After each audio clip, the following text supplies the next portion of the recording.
Hi mga auntie ko, at dahil maghapong maulan, magluluto tayo ng sopas! Let's go! Ilagay na natin ang oil.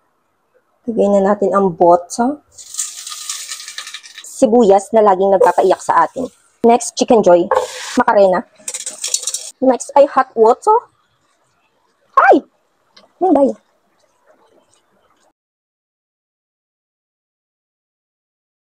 Mukha siyang hindi masarap. Hindi ganyan yung kulay na gusto ko ma-achieve. Ha? Hotdog? Mali. Gisado na yan. Sabihin na natin ang mushroom. Ilagay na natin ang gulay. Ang dami kong gulay, te. Ano ba yan? Okay, medyo cute na yung kulay niya. So, pakuluin na lang natin at palambutin. Let's eat! Legit ang init, day. Oh, mukha naman siyang sopas. Kain! Lasang sopas.